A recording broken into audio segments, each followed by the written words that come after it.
No one ever saw them arrive. They never came through the market road.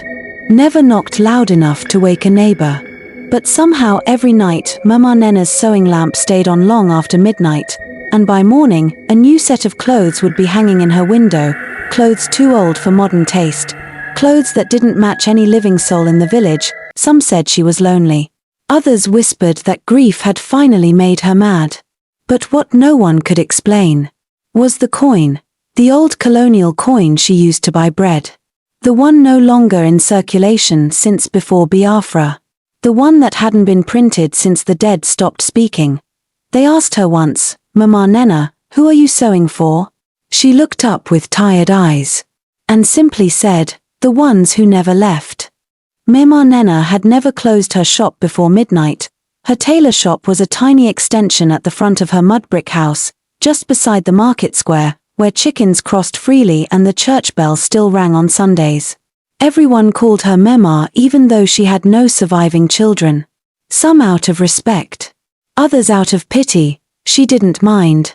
Her hands stayed busy. By day, she stitched uniforms for school children, church blouses for the choir, wrapper blouses for traders who sold everything from tomatoes to charcoal. But it was the nights that changed everything. It began quietly. Like all strange things do, that evening, the sky had turned a soft purple, and the last customers were heading home. Mama Nnenna wiped her table, sorted thread by color, and hummed an old lullaby no one remembered anymore. She was tying up a bundle of leftover ankara when a knock came, 3 slow taps. She froze. No one knocked after sunset. Not here. The road was too dark. Even the stubborn market women packed up by 6. She stood, slowly. "Who is there?" She called through the curtain. No response. She peeked out and there stood a tall man, dressed in brown trousers too big for him, a wide brim hat tilted low. He held an old black and white photograph in his hand. "I heard you sew with care," he said softly. His voice was thin. Dry. Like rustling leaves. Mama Nnenna's chest tightened. But her mouth betrayed her. "Come in." The man stepped into the small shop, ducking slightly under the doorway. He placed the photograph on her table. In it, a younger version of himself stood proudly beside a woman. He wore a sharp 3-piece suit, double-breasted, with a flower pinned on the lapel. "Can you make me this?" Mama Nnenna ran her fingers across the photo. "This design is old. Pre-independence style. You want exactly this?" "Yes." She looked at him again, trying to measure him with her eyes. He didn't blink. Didn't smile. But something in her, a soft echo, urged her to continue. She brought out her tape. "Stand straight." She measured his shoulders, chest, arms, waist. As she bent to measure his leg length, she noticed something odd. His feet left no dust on the floor. Nothing. Not even a print. She blinked twice, but said nothing. When she finished, he reached into his breast pocket and brought out something shiny. An old coin. Heavy. Colonial era. "Will this do?" he asked. Mama Nnenna stared at the coin, then at him. He placed it on the table, turned, and walked out without waiting for a response. She stood still for a long time after he left. She couldn't feel fear. Only cold. The lamp flickered. The photograph still sat on the table. The coin didn't shine anymore. It had turned dull. And wet. Damp, like something pulled from the earth. That night, Mama Nnenna didn't sleep.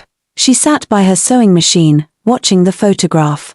And somehow she already knew this was not a man who lived in the world of the living, but she would still sew the suit, because in her heart, she believed, even the forgotten deserved something beautiful. The next morning, Mama Nnenna opened her wooden chest and pulled out a brown linen she had stored for over 20 years. It was the exact shade of the suit in the photograph. She didn't remember why she kept it so long. It was the kind of fabric her husband used to like. He had died just before their last child was born. The child, too, had followed him not long after. She ironed it gently. The hiss of the steam reminded her of old things, of silence, of longing, of memories folded too tightly. She began sewing, and though her eyes were tired, her hands were steady. She measured, cut and stitched as if the design was alive inside her, like she'd sewn this suit before in another life. And as she pressed the lapel flat, she whispered, "You will wear this well, whoever you are." That evening, as she placed the finished suit on a hanger, a strong breeze swept through the room. The curtain flapped wildly. Her lantern shook. But nothing outside moved. She stared at the doorway. The knock came again. 3 soft taps, but this time, there were 2 people. A woman stood beside the man. She wore a faded wrapper, her headscarf almost transparent with age. Her eyes were wide, glassy. She didn't speak.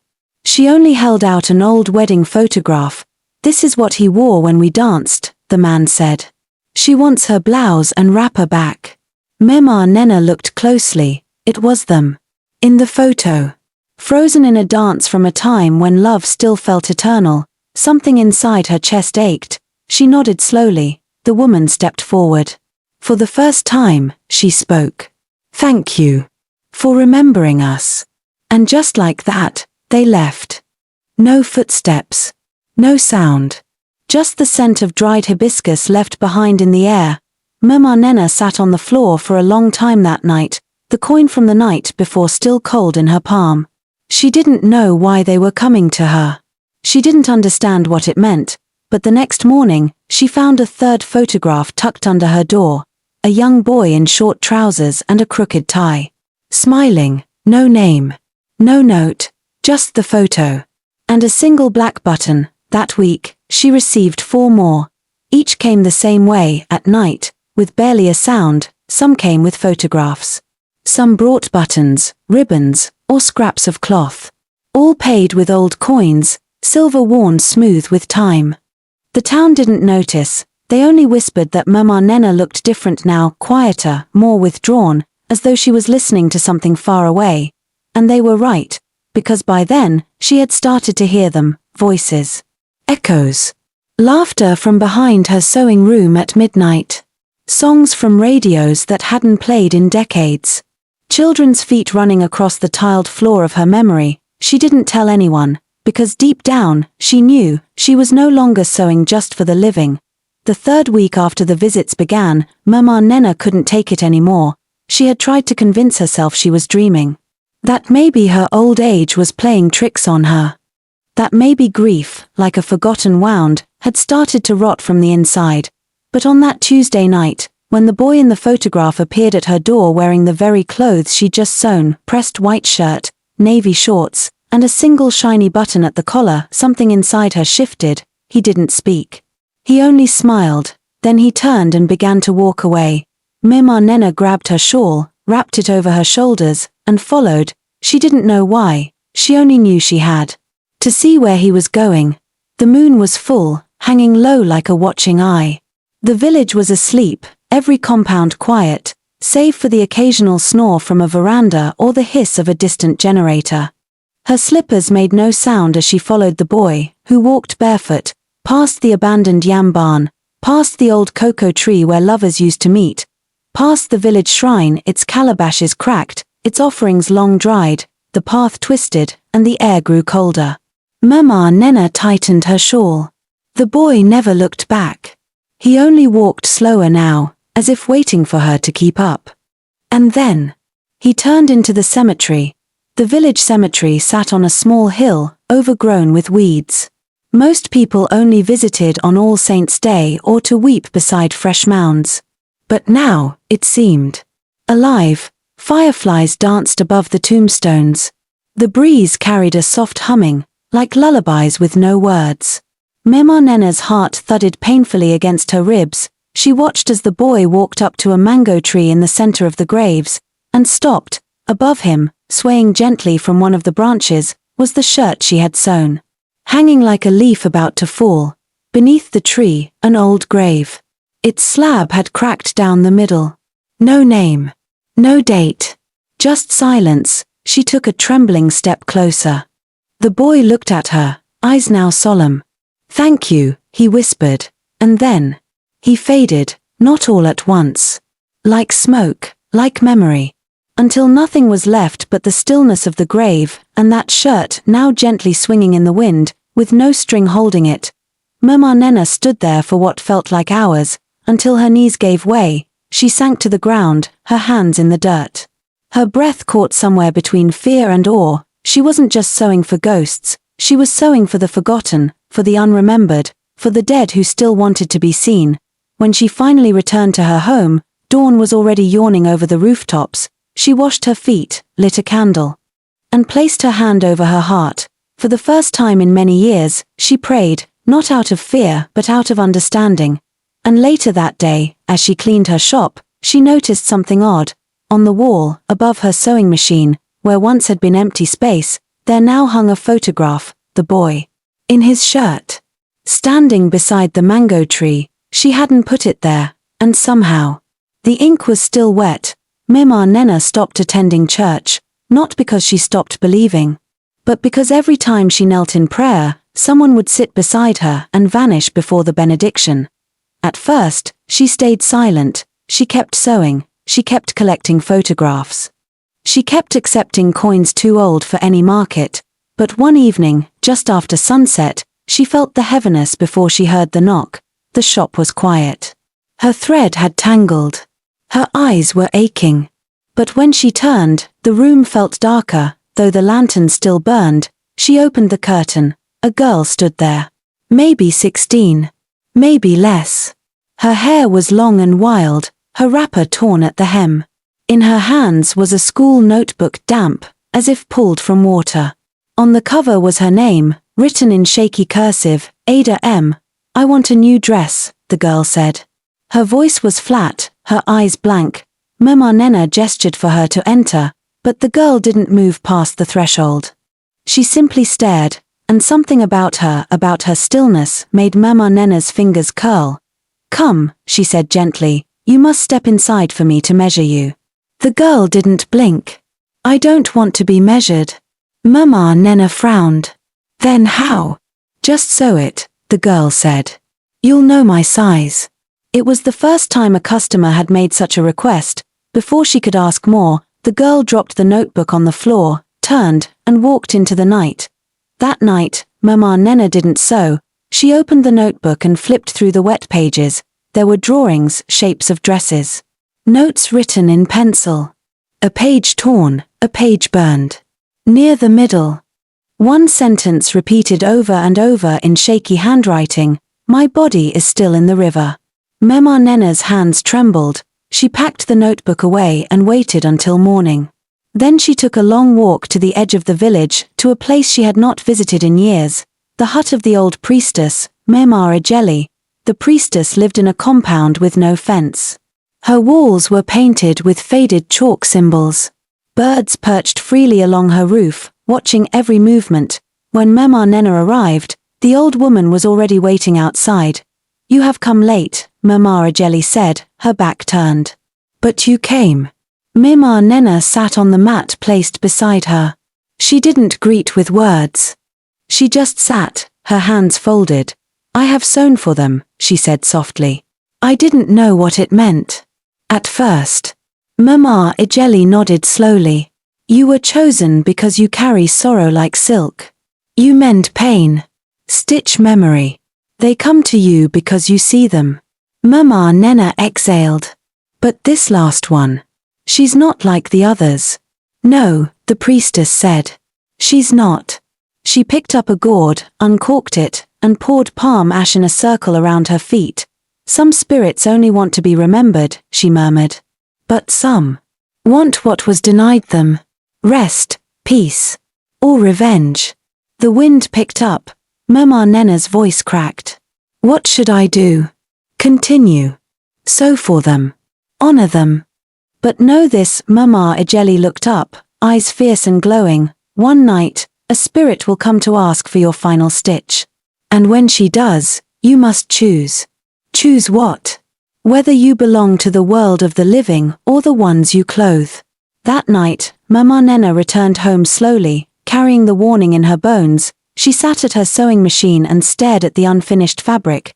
The girl had not returned, but on the chair where Nnenna usually sat was a puddle of river water, still fresh.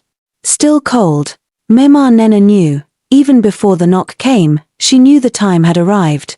The air felt heavier that night. Not cold, not hot, just still. Like something ancient was holding its breath. Her sewing lamp flickered once, then steadied, casting a warm, soft glow on the tiny room where she had spent the last half of her life. Threads of every color were scattered across the table. Pins. A torn piece of lace. An old button she had never found a home for. She had swept the floor. Boiled water for tea she hadn't touched. Dressed herself in her Sunday best, the same brown blouse she wore the day she buried her only child. And she waited. When the knock finally came, it was not soft or hesitant. It was final. 3 slow, deliberate taps. Nnenna rose and opened the curtain. A small girl stood there, barefoot, in a damp dress too large for her. Her eyes were sunken but wide, and her lips trembled like someone trying to speak with a mouth full of grief. In her hands, she held nothing, no coin, no photograph, only silence.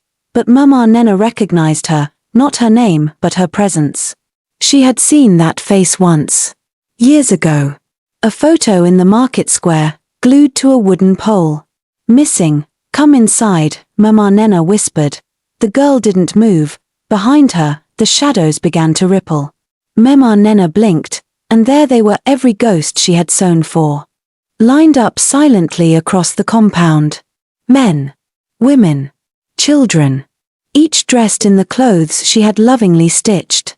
Some smiled softly. Others simply watched. It was not frightening, it was holy. The girl looked up at her, eyes pleading. And then Nnenna understood. The child had never been buried.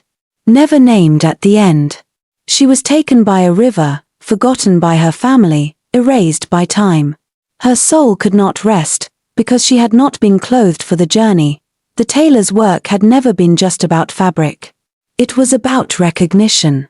About returning shape and dignity to what the world had discarded. And now, only one soul remained unmeasured. Nnenna reached for her measuring tape. But the girl stepped back. No, she whispered. It's your turn.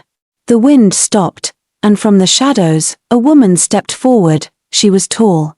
Wrapped in fine white cloth. Her eyes shimmered like river stones, a jelly, but not the old woman from the priestess hut. This version of her was younger, radiant, glowing. You've given them peace, the spirit said. But the final garment must come from your thread. Nnenna's voice cracked. You want me to leave? No, the woman said gently. We offer you a choice. One soul must remain. One must be free. She looked down at the child. She cannot cross unless someone takes her place. Nnenna's knees weakened. She sat quietly. Heart racing, and then it slowed, because deep down, she already knew the answer. What had she left behind in the world of the living? No husband. No child. No one to call her name in the morning. But this girl. She had years waiting for her. Years of sunlight, of laughter, of stories still untold. I will make her dress, Nnenna said. She turned to her sewing machine one last time, and as her fingers danced across the fabric, the room filled with a soft warmth. It was not from the lamp. It came from something older than fire, something sacred. The thread never tangled. The stitches never missed. The dress shimmered like morning dew. When she finished, she stood up slowly and handed it to the girl. The child smiled for the first time, and in that smile was freedom. The crowd of spirits began to fade, one by one, their forms dissolving into the night. Only Nnenna remained, her body growing lighter by the second, her hands no longer aching. She did not lie down. She did not weep. She walked quietly to the back of her shop, sat on her favorite stool, and placed her measuring tape on the table. And by the time the village rooster crowed, the sewing lamp had gone out. The next morning, the neighbors came to greet her, as they often did. But the door was already open. Inside, they found no body, just her sewing machine, a folded wrapper, and on the chair, a handwritten note. The final stitch is complete. Let the forgotten be remembered. Beside the note, a child's dress. Soft. Brand new. Never worn. This story teaches us that kindness doesn't need witnesses to matter. Nnenna stitched with love, not for praise, but because she believed that even the forgotten deserved dignity. Her quiet acts remind us that grief can be transformed into purpose, and that healing often comes through service, not noise. The story shows that there is more to life than what we see. Some wounds are invisible. Some debts are spiritual. And sometimes, the people who appear the weakest carry the holiest burdens. It reminds us that true legacy is not about wealth or recognition, but about the peace we leave behind in the lives we've touched, even if those lives no longer walk this earth. If you enjoyed this story, please like, comment and share with someone who loves African folktales, mystery and deep storytelling. Your support helps us keep this beautiful story alive. More exciting tales are on the way. So don't forget to subscribe or follow for next adventure. I remain your favorite ebony storyteller, bringing you truth, mystery and magic from the heart of Africa. Bye for now, and remember, sometimes even a whisper can shake a village.